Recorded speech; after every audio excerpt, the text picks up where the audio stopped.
You know that moment when something devastating happens and everyone around you is crying, but you just can't? Your chest feels tight, your throat burns, but the tears, they won't come. And the worst part? You want to cry. You're trying to cry, but here's the weird part. Your body is actually protecting you, and it's doing it in ways you never expect. Let me explain. When you can't cry, it's not because you're cold or emotionally dead. It's because your nervous system has gone into lockdown mode. Think of it like this. Your brain is a security guard, and crying, that's considered a threat. Not because tears are dangerous, but because vulnerability is. So your brain shuts the gate. It freezes the response. And you're left standing there numb while everyone else releases what you're holding in. But why does this happen? Here's what most people don't realize. Crying isn't just sadness leaving the body. It's your nervous system trying to regulate itself. When you experience trauma, grief, or overwhelming stress, your body enters what's called a hyperarousal state.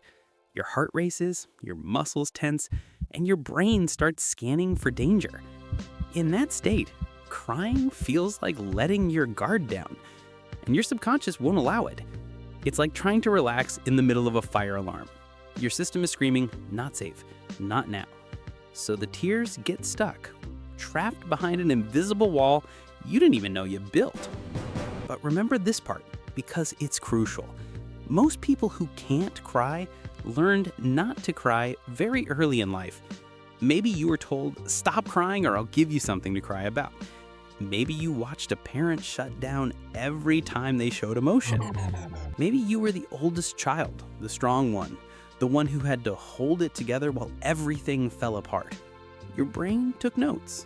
It learned that crying equals weakness, crying equals punishment, crying equals rejection. So now, even when you're alone, even when you want to cry, your body remembers the rules and it obeys them. Now let's talk about something most people have never heard of.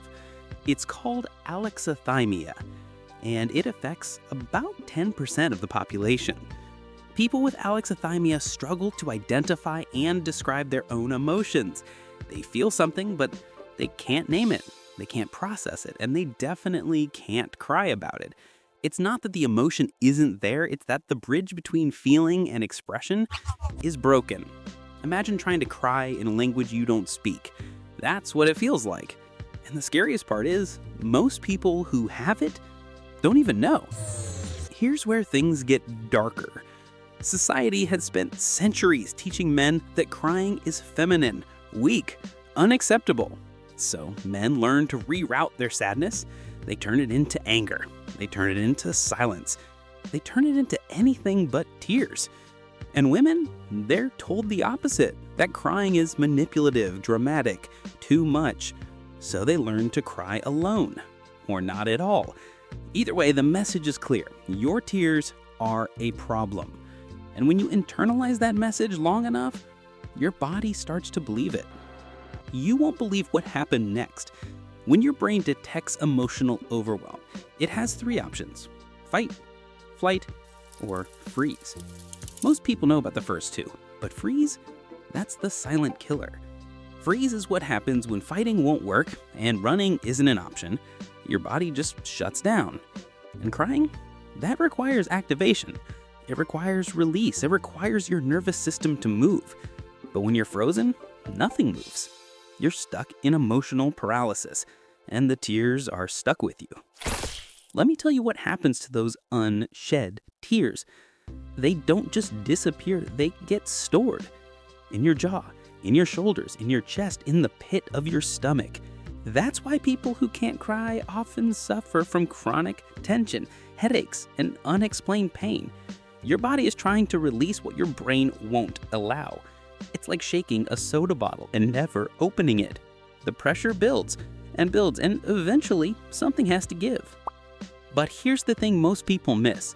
Sometimes the inability to cry isn't permanent. It's situational. You might not be able to cry at a funeral, but then a random song on the radio breaks you. You might not cry when someone hurts you, but then a sad movie scene unlocks everything. Why? Because your brain finally feels safe enough to let go. The guard drops, the gate opens, and everything you've been holding floods out at once. That's not weakness. That's your body finally trusting you again. So what do you do if you're someone who can't cry? First, stop trying to force it. Crying isn't something you can bully yourself into. Instead, focus on safety.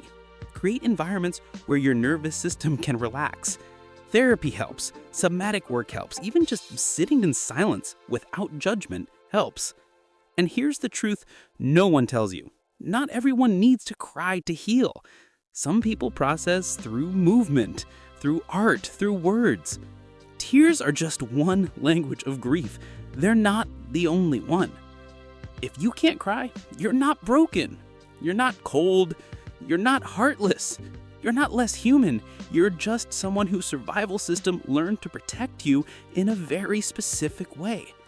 And that's why this isn't even the worst part. The next story is crazier. Because when you finally do cry again, when those walls come down, it won't feel like relief. It'll feel like drowning. And that's when the real healing begins.